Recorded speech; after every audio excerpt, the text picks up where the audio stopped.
TV Batuíra Portugal, para lá do amanhã.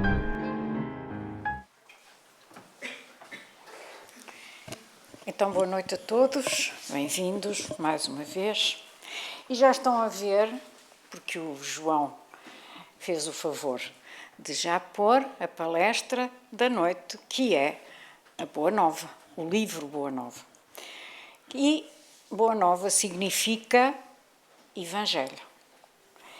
Então, vamos falar sobre o Evangelho, sobre Jesus e sobre este livro, porque Boa Nova é um livro que, digamos que está entre os três que Chico mais gostava. Os outros dois é o Cartas de uma Morta, que foi o livro que ele recebeu da sua mãe e que é o segundo que ele psicografou, depois do Parnaso de Além-Túmulo, e o Paulo e Estevão. E depois o Boa Nova. São os três livros que ele dizia que eram os seus favoritos. Então este livro é de Humberto de Campos, que mais tarde usaria o pseudónimo de Irmão X, não é? E vai-nos falar então de Jesus e de algumas das suas conversas com os seus discípulos, com os apóstolos.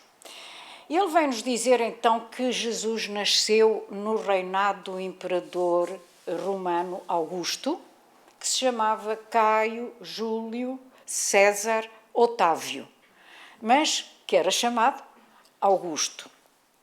Um reinado, então, que é descrito pelos historiadores como sendo a época de ouro de Augusto, dada a beleza e a harmonia que existiam se a compararmos com as épocas tanto anterior como posterior. E através de Chico, então, Humberto Campos, que lhe ditou 15 livros ao todo e dezenas de mensagens, vem-nos trazer, então, o Boa Nova, que foi ditado no fim do ano 1941. E ele vem-nos dizer também que a chegada do Cristo à Terra a envolveu em excelsas vibrações celestiais e que a época de Augusto foi o século do Evangelho ou da Boa Nova. E então é deste livro que nós vamos falar hoje um bocadinho, muito esquematicamente, porque não há tempo para tudo, claro. Então o livro é um conjunto de histórias sobre Jesus e os seus primeiros seguidores, especialmente sobre os seus discípulos. E diz-nos Humberto Campos, que não é a história já contada nos Evangelhos, mas sim, é o contrário, são os Evangelhos e a vida de Jesus explicada por espíritos esclarecidos. Isto é o que nos diz Humberto Campos, aonde? No prefácio do livro. E ele então vai levantar um pouco do véu que há sobre a passagem de Jesus pela Terra. E diz-nos ele também no prefácio que foi dos milhares de episódios que compõem, e ele chama-lhe este folclore do céu, entre aspas, as palavras são dele, que ele então reuniu 30 histórias do folclore do céu para escrever o livro. Portanto, são informações verídicas. Mas ele também diz que a estas informações só podem aceder do lado espiritual espíritos bastante elevados, ou seja, que tenham condições morais para o poder fazer. E sempre, que é essencial, que tenham uma finalidade útil, essa pesquisa que for levada a cabo. E para nós, o livro é aquele que explica melhor a passagem de Jesus pela Terra. Além disso, também confirma vários princípios da doutrina, tais como a reencarnação, a sobrevivência da alma e a comunicação dos espíritos depois da morte do corpo físico. No mesmo prefácio, Humberto Campos diz também que os seus temas não são parecidos com os que ele escrevia quando estava encarnado. Ele desencarnou em 5 de dezembro de 1934. E que há muita gente, quando lê o livro, se surpreende com isso, porque não eram parecidos, não são parecidos os temas com aquilo que ele já escrevia quando encarnado. Mas ele também diz, mas que as pessoas se têm que lembrar que o gosto literário do espírito reflete sempre as suas condições de vida como espírito. Ou seja, quando ele como espírito desencarnado já tem outros ideais e outros conhecimentos que não tinha como espírito encarnado. E diz ele assim: meu problema atual não é o de escrever para agradar, mas o de escrever com proveito. E continua, como se vê, não faço referência aos clássicos da literatura antiga ou contemporânea. Cito Marcos e João. É que existem espíritos esclarecidos e espíritos evangelizados. E eu agora peço a Deus que abençoe a minha esperança de pertencer ao número destes últimos. Portanto, aqui a palavra, quando ele diz espíritos esclarecidos, ele estava-se a referir a espíritos, entidades desencarnadas cultas.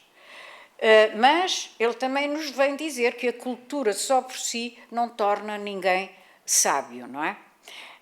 A sabedoria é usar-se bem o conhecimento que se tem. Portanto, é melhor ser-se sábio com menos cultura do que ter-se muita cultura e usá-la de forma imprópria. E nós também sabemos que é a verdadeira sabedoria que nos vai levar à humildade. E nós nunca nos podemos esquecer que aquilo que Jesus prega sempre é humildade e caridade. É nestas duas facetas, digamos assim, que se encontra realmente tudo aquilo que nós precisamos de saber e de fazer, de nos tornarmos diferentes daquilo que temos sido até agora, portanto, tornando-nos mais humildes e tornando-nos também mais caridosos. Então, Boa Nova, o que é que significa Boa Nova? É isso que nós vamos ver agora. Diz ele assim: a chegada de Jesus Cristo foi anunciada por vários profetas do Antigo Testamento, entre os quais Isaías, no capítulo 9, versículos 6 e 7.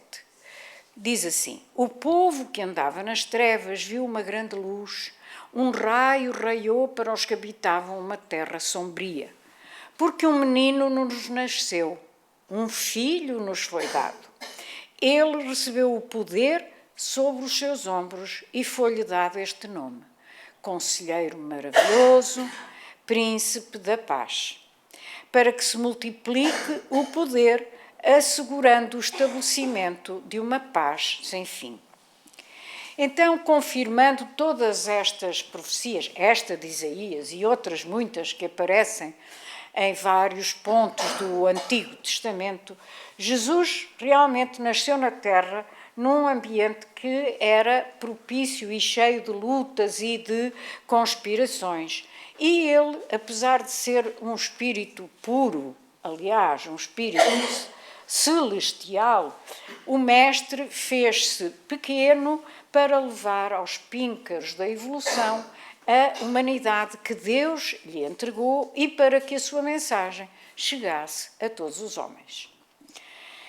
Humilhado e desprezado muitas vezes por aqueles que eram considerados os sábios, os doutores do seu tempo, ele amou e perdoou constantemente, continuando sempre firme com a sua missão gloriosa, tomando sobre ele o fardo das nossas dores, tal como nos diz Emmanuel no seu livro A Caminho da Luz, e que vamos passar a citar.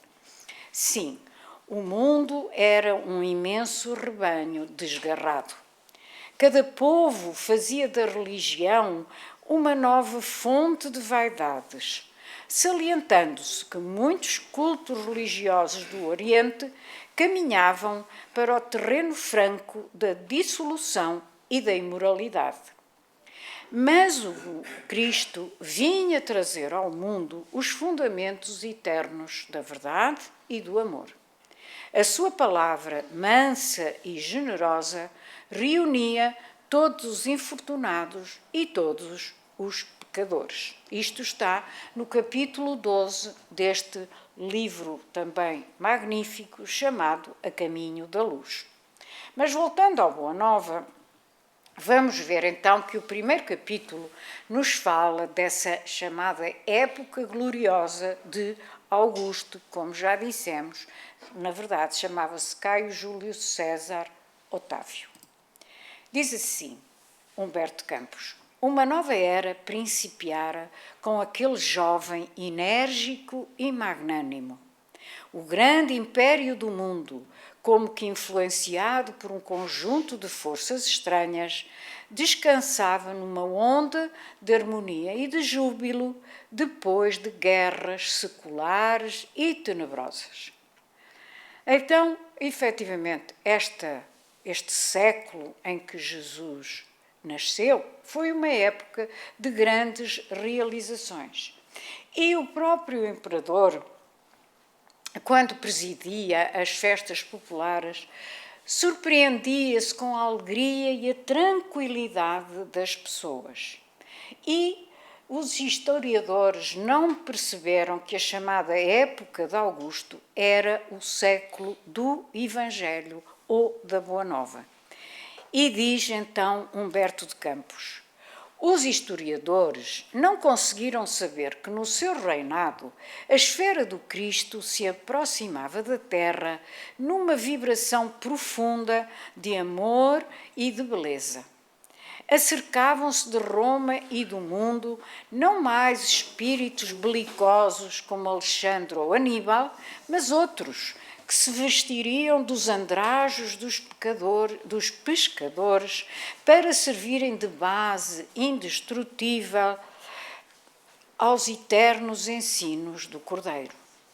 Emergiam nos fluidos do planeta os que preparariam a vinda do Senhor e os que se transformariam em seguidores humildes e imortais dos seus passos divinos. É por esta razão que o ascendente místico da era de Augusto se traduzia na paz e no júbilo do povo que instintivamente se sentia no limiar de uma transformação celestial. Ia chegar à terra o sublime emissário. A sua lição de verdade e de luz ia espalhar-se pelo mundo inteiro como chuva de bênçãos magníficas e confortadoras. A humanidade vivia então o século da Boa Nova. Era a festa do noivado, como está em Mateus, capítulo 25, versículos 1 a 13, a que Jesus se referiu no seu ensinamento imorredouro.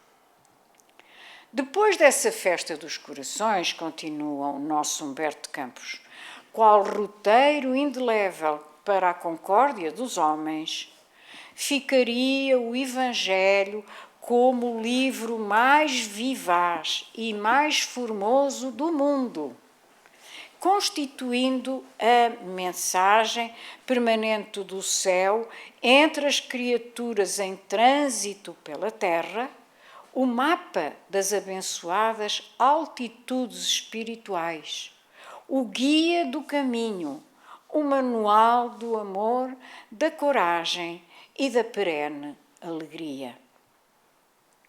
É por este motivo que o Evangelho de Jesus, sendo o livro do amor e da alegria, Começa com a descrição da gloriosa noite de Natal e termina com a profunda visão da Jerusalém libertada, entrevista por João nas suas divinas profecias do Apocalipse.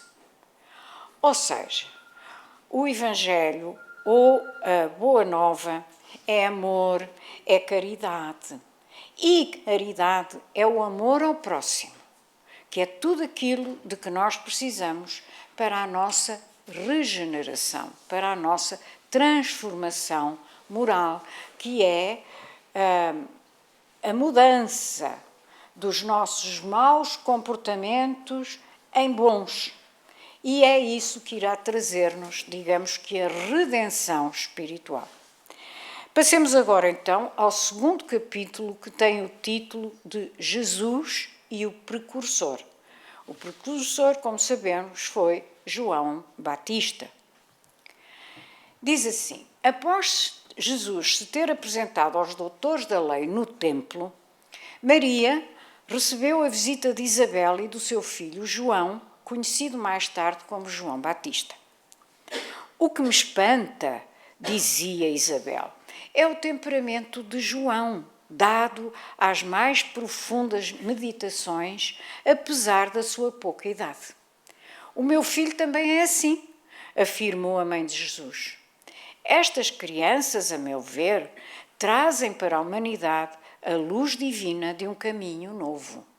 Por vezes, vou encontrá-lo a sós, junto das águas, e outras em conversa profunda com os viajantes que demandam a Samaria ou as aldeias mais distantes nas adjacências do lago. Quase sempre surpreendo a palavra caridosa que dirige às lavadeiras, aos transeuntes, aos mendigos sofredores.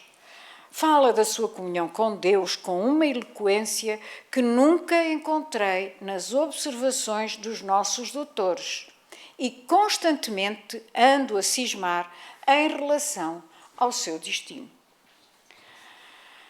Então, João Batista, o precursor, ele, passado uns anos, partiu a fim de executar a sua tarefa, que era preparar realmente o início dos 3 anos de Jesus na sua tarefa redentora.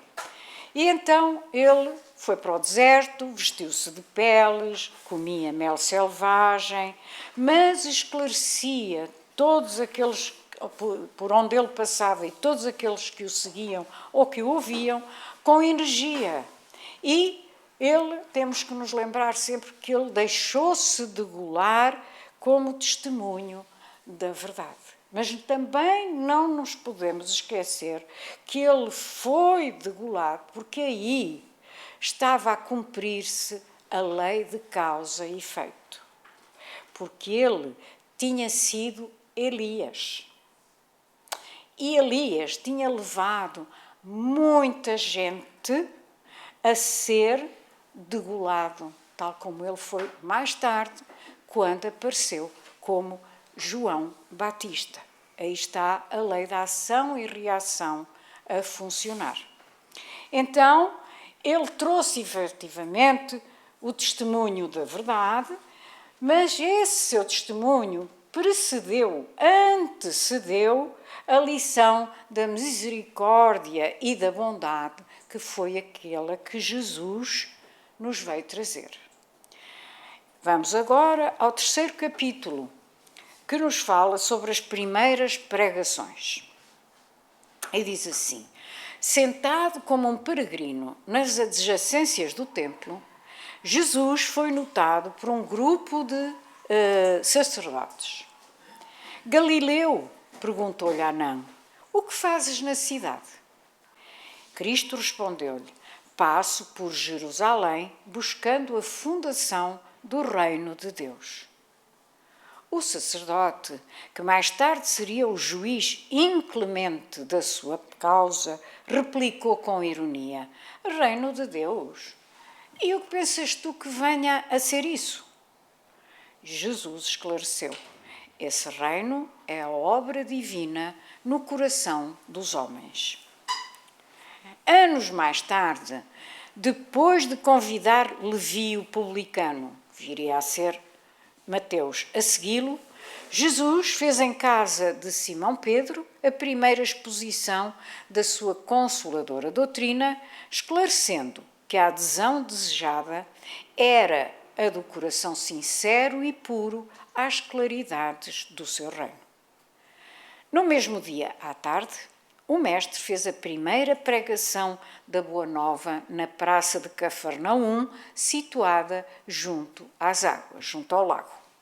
Então nós já sabemos, e só vou recordar, que o publicano era o nome que era dado aos cobradores de impostos nas províncias sob o jugo, a alçada do Império Romano. E houve ainda, eles eram judeus, mas eram obrigados a serem cobradores de impostos, a serem publicanos pelo Roma, pelo Império Romano.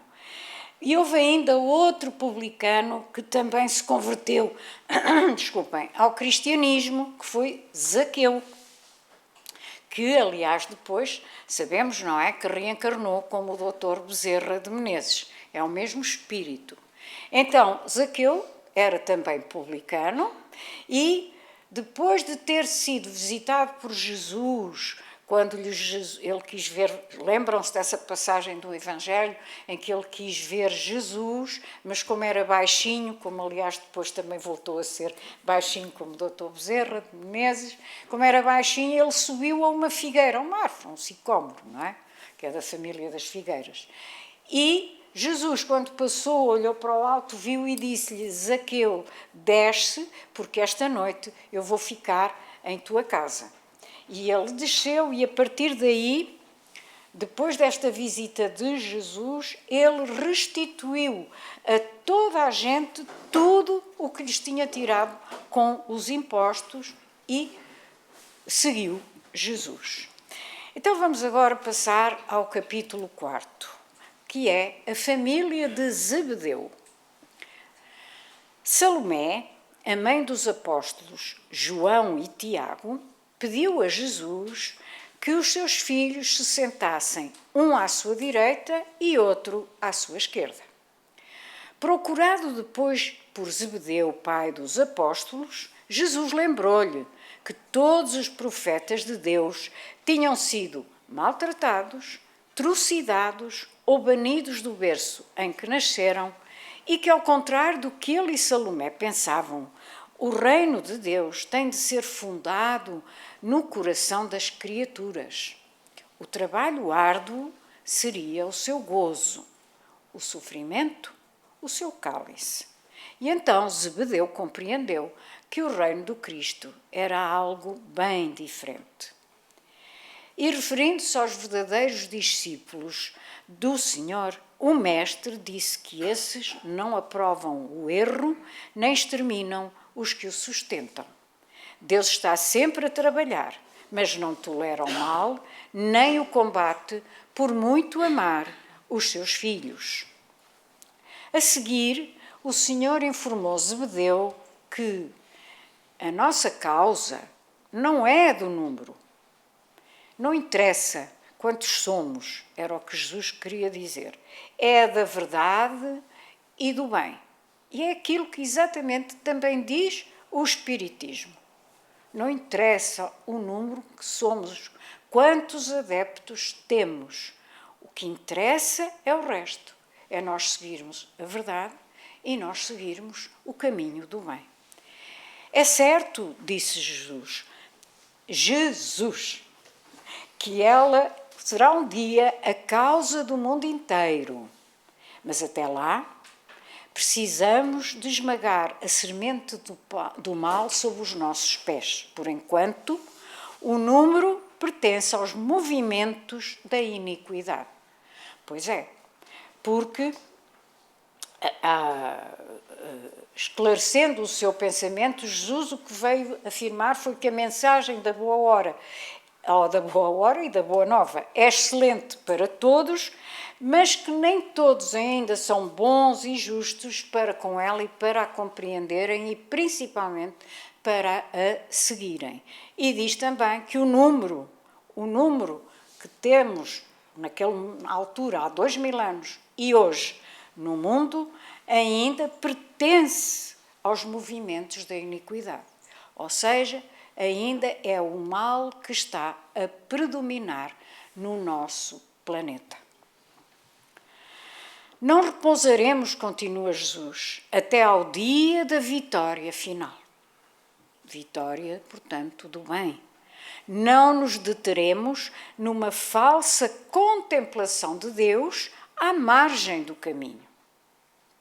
Acrescentou Cristo. Vamos passar agora ao capítulo 5, com o título Os Discípulos.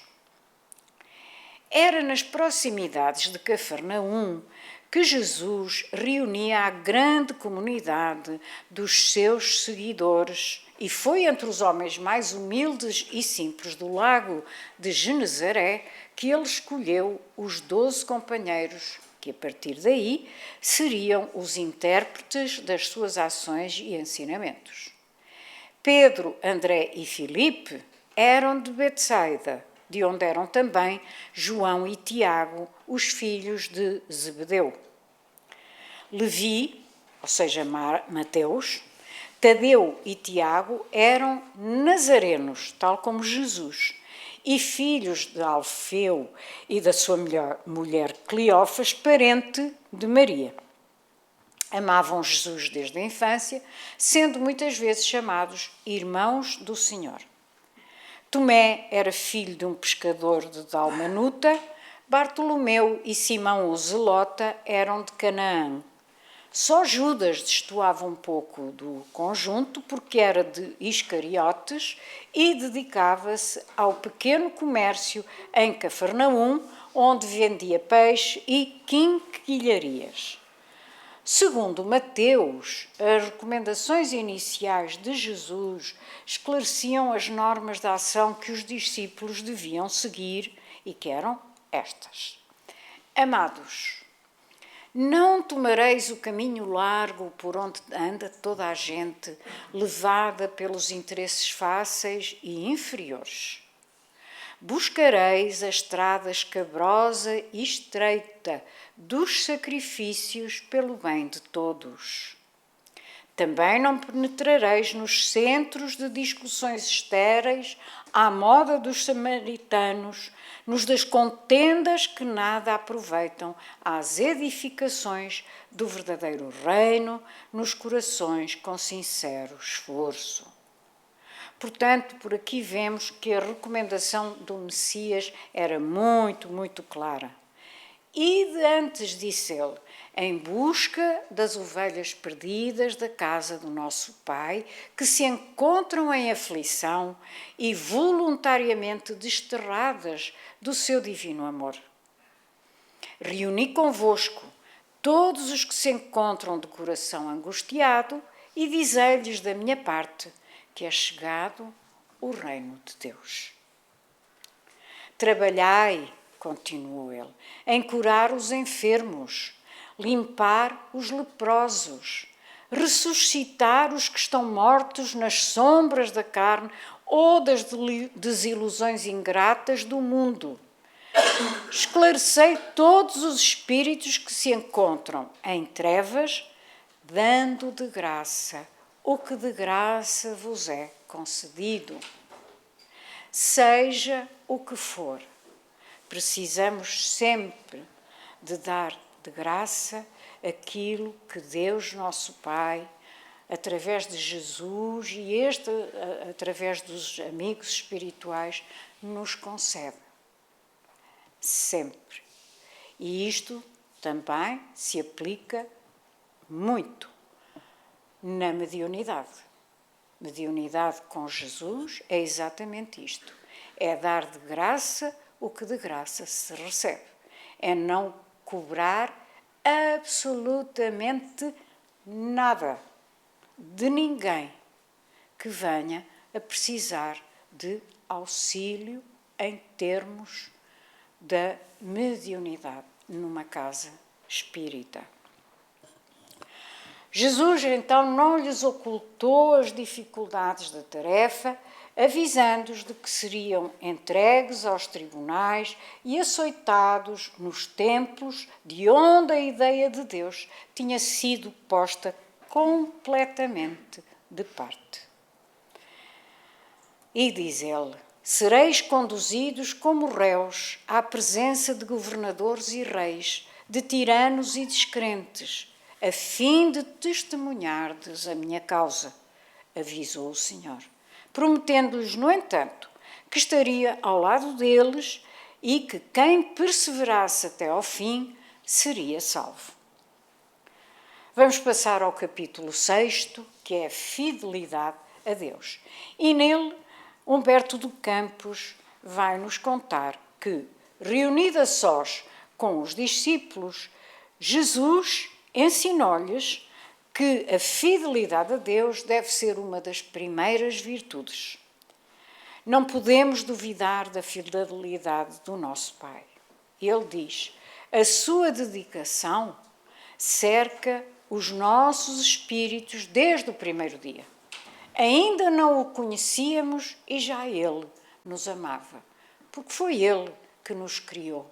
Somos seus filhos e todos os pais amam os seus filhos. E Deus, então, muito mais do que qualquer um de nós que é pai ou que foi pai. De pai ou mãe, claro, não é? Depois o mestre ainda acrescentou: tudo na vida tem o preço que lhe corresponde.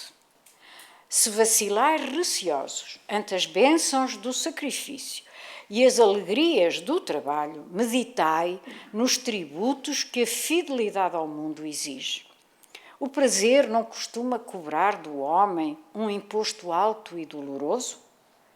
Quanto pagarão em flagelações íntimas o vaidoso e o avarento? Qual o preço que o mundo reclama ao gozador e ao mentiroso? Timidamente, então, nessa altura, Tiago, filho de Alfeu, contou-lhes a história de um amigo que arruinara a saúde por excessos nos prazeres condenáveis. Tadeu, por sua vez, falou de um conhecido que, depois de ganhar grande fortuna, se tinha tornado avarento e mesquinho ao ponto de privar-se do necessário para multiplicar o seu dinheiro, acabando assassinado pelos ladrões. Pedro lembrou o caso de um pescador que sucumbira tragicamente devido à sua desmedida ambição.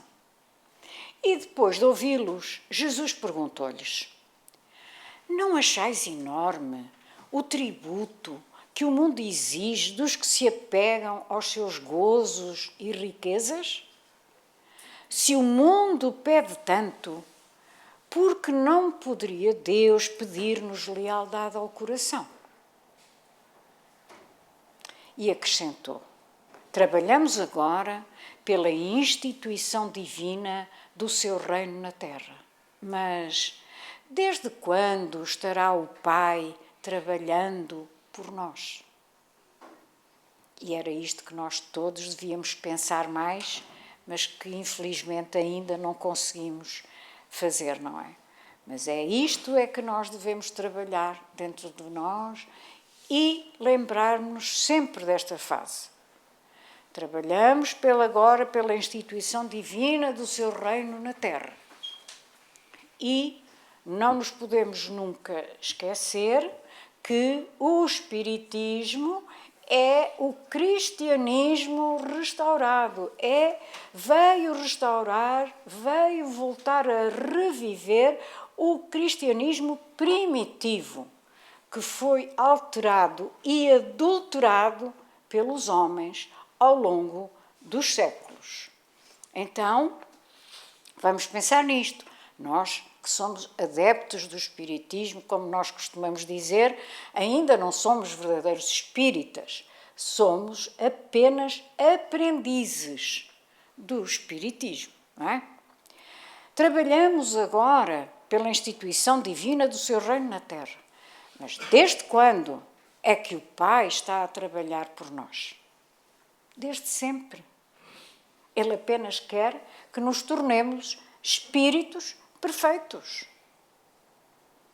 Ele não quer, é o nosso destino, foi para isso que Ele nos criou, para chegarmos a espíritos perfeitos. E nós sabemos que tudo isso só depende de nós.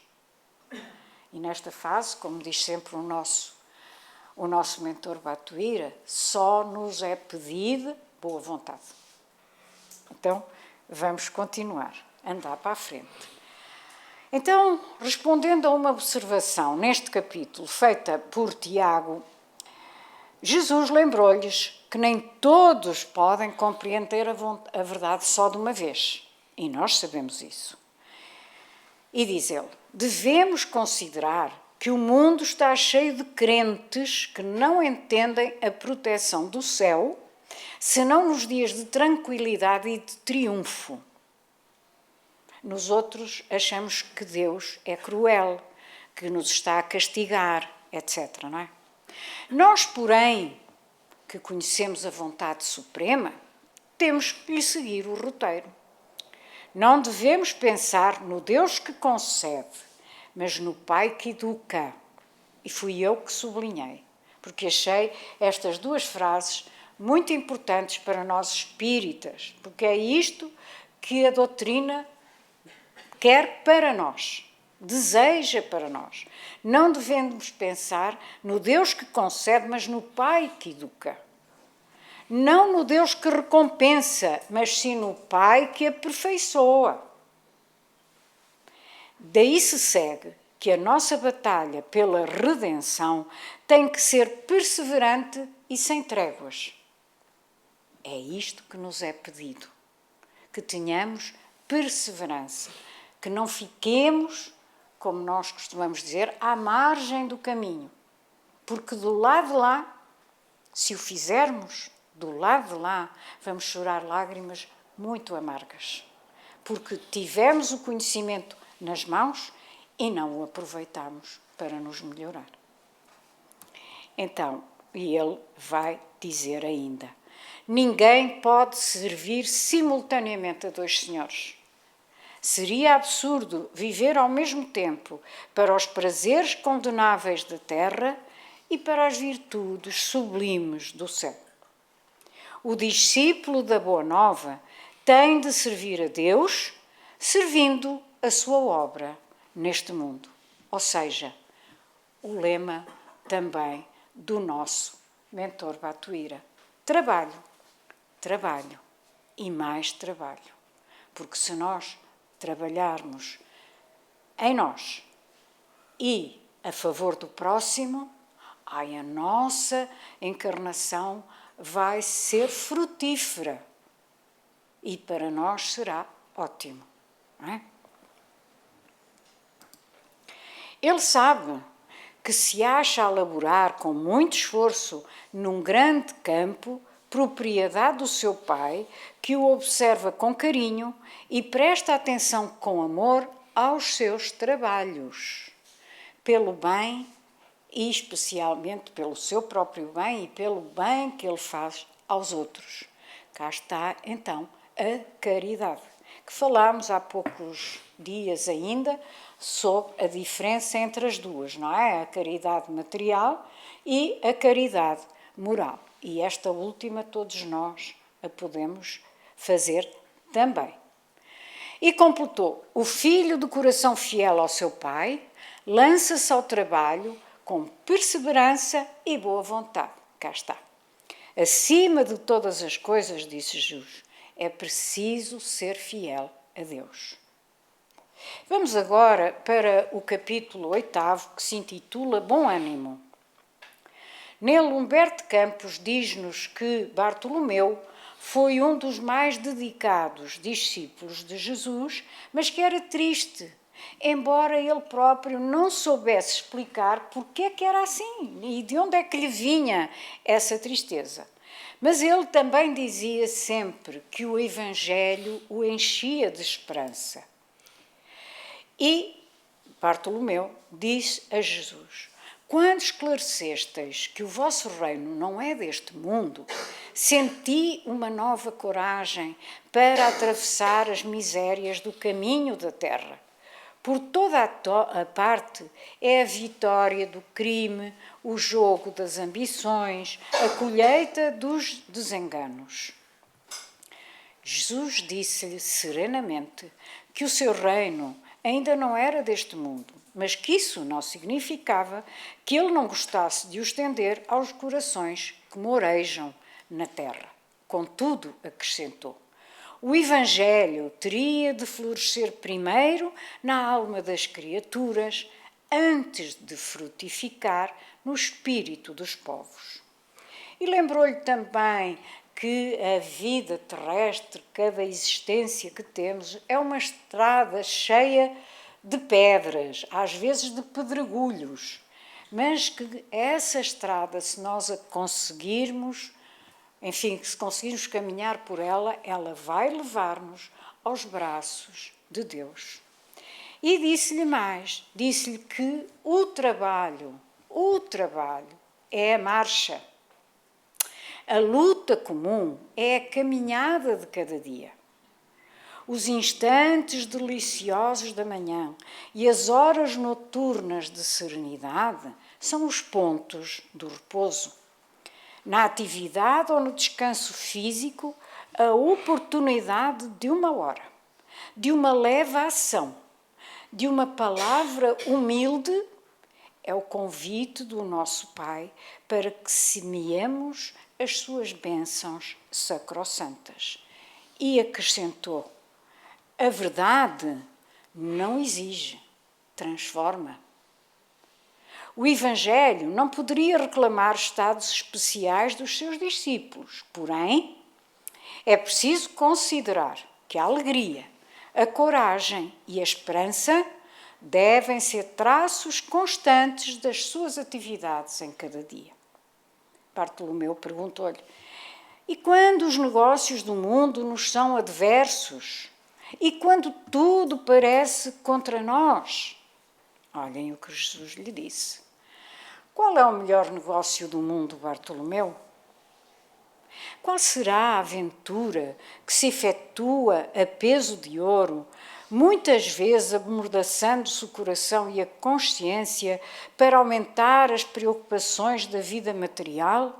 Ou a iluminação definitiva da alma para Deus, que se realiza tão só pela boa vontade do homem que deseja marchar para o seu amor por entre as urzes do caminho?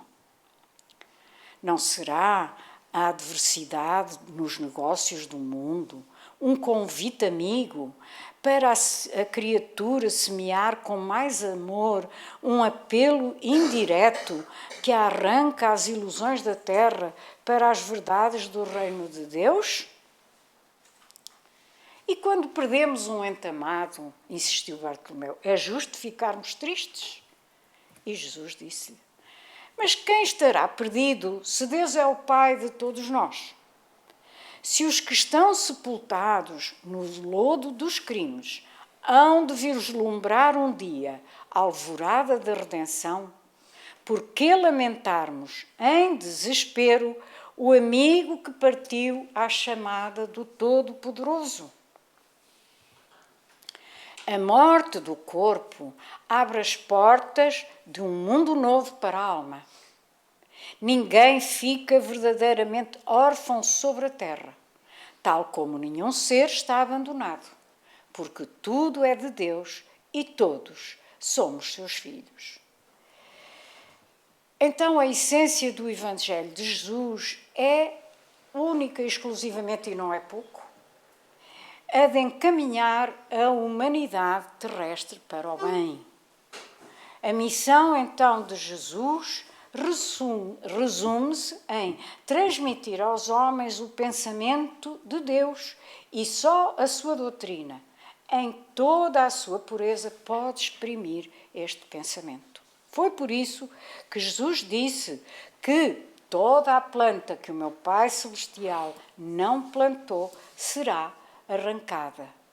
E temos esta frase no capítulo 16 17 do nosso livro A Gênese, de Kardec, que diz predições do Evangelho e que está no ponto as minhas palavras não passarão.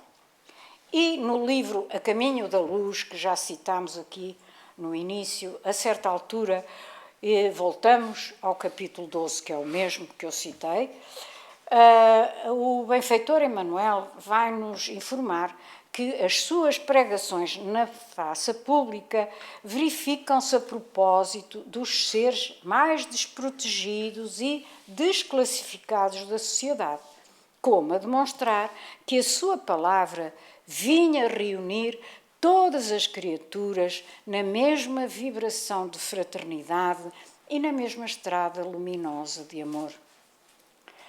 Jesus combateu pacificamente todas as violências oficiais do judaísmo, renovando a lei antiga com a doutrina do esclarecimento, da tolerância e do perdão. Ele espalhou as mais claras visões da vida imortal, ensinando às criaturas terrestres que existe algo superior às pátrias, às bandeiras, ao sangue e às leis humanas. A sua palavra profunda, enérgica e misericordiosa refundiu todas as filosofias, aclarou o caminho das ciências e já teria irmanado todas as religiões da terra se a impiedade dos homens não fizesse valer o peso da iniquidade na balança da redenção. E então, a palavra do Evangelho, por falar diretamente aos nossos corações, ela vai incentivar a todos nós espíritos a medirmos as consequências prejudiciais dos nossos pensamentos e dos nossos atos. E para acabar, vejamos as explicações deste mesmo benfeitor Emmanuel no capítulo 13 de um seu outro livro chamado Roteiro, que diz assim: não se reveste o ensinamento de Jesus de quaisquer fórmulas complicadas. Guardando embora o devido respeito a todas as escolas de revelação da fé com os seus colégios iniciáticos, notamos que o Senhor desce da altura a fim de libertar o templo do coração humano para a sublimidade do amor e da luz através da fraternidade, do amor e do conhecimento. Para isso, o Mestre não exige que os homens se façam heróis ou santos de um dia para o outro. Não pede que os seguidores pratiquem milagres, nem lhes reclama o impossível. Dirige-se a palavra dele à vida comum, aos campos mais simples do sentimento, à luta vulgar e às experiências de cada dia. Ou seja, através do Novo Testamento, Jesus veio ensinar-nos aquilo que é essencial para nós cristãos, a fim de que sejamos felizes e consigamos evoluir constantemente. E a fórmula mágica é esta: amar a Deus sobre todas as coisas e ao próximo como a nós mesmos. E não nos podemos esquecer que Jesus ainda acrescentou: destes 2 mandamentos dependem toda a lei e os profetas.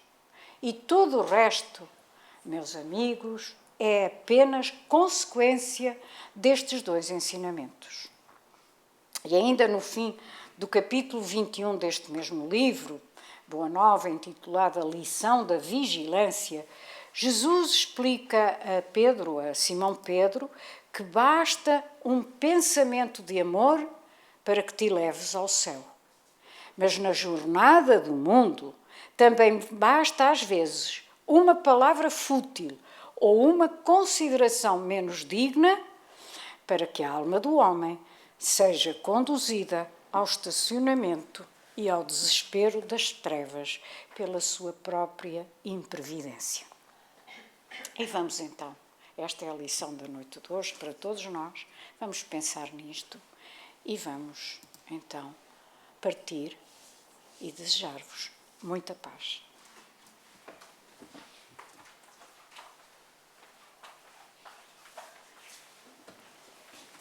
Então, boa noite a todos novamente. E depois desses belos ensinamentos que a nossa companheira trouxe, a Rosarinho, vamos então partir para a prece de encerramento. E vamos convidar a todos que, irmanados num só pensamento e num só coração, elevemos os nossos corações e os nossos espíritos até Jesus. E vamos agradecer, dizendo-lhe: Mestre amado, obrigado, Senhor, por ter vindo até a nós há mais de 2000 anos, vestindo uma roupagem simples e humilde para um espírito tão belo. E aqui estamos, Jesus, na vossa presença amiga, para humildemente agradecer por estar conosco na terra, por pacientemente conduzir os nossos passos, por nos ajudar através dos teus ensinamentos, para que possamos nos libertar do nosso passado, de tudo aquilo de menos bom que fizemos uns aos outros. E que possamos, Senhor, nos unirmos como irmãos que somos perante ao Pai Criador e podermos seguir os teus ensinamentos, de nos amarmos uns aos outros, de amar a Deus, de respeitar as suas leis, de nos respeitarmos uns aos outros, de fazermos ao nosso próximo, nosso irmão, encarnado, desencarnado, aquilo que desejamos seja feito para nós. E pedimos de nosso Senhor Jesus que através deste ponto de luz e de cada um de nós que aqui nos encontramos e que já recebemos dos amigos espirituais as bênçãos que foram determinadas a cada um de nós e por todas que ainda estão sendo derramadas neste ambiente, que elas possam, Senhor, ir ao encontro daqueles que estão à nossa espera, nos nossos lares, daqueles com quem ainda estaremos convivendo ainda nesta semana, e daqueles, Senhor Jesus, que choram e sofrem por estarem distantes do vosso caminho e do conhecimento que tão bem nesta noite foi trazido para todos nós, encarnados e desencarnados. Senhor Jesus, faça de nós que te buscamos em espírito e verdade, pequeninos instrumentos para que possamos levar um pouco de consolo e de esperança e de bom ânimo àqueles que estão no mundo lá fora. Inspira-nos, Senhor Jesus, e assim, eternamente gratos por tudo, te agradecemos e que a sua vontade do Pai se cumpra em nós, hoje, agora e sempre. E damos por encerrado, com a vossa permissão, a noite de hoje, esse encontro junto do Teu Evangelho de amor. E assim, Senhor, a nossa gratidão profunda, e que assim seja, Pai. Graças a Deus. Não esqueçam as vossas águas. TV Batuíra Portugal. Para lá do amanhã.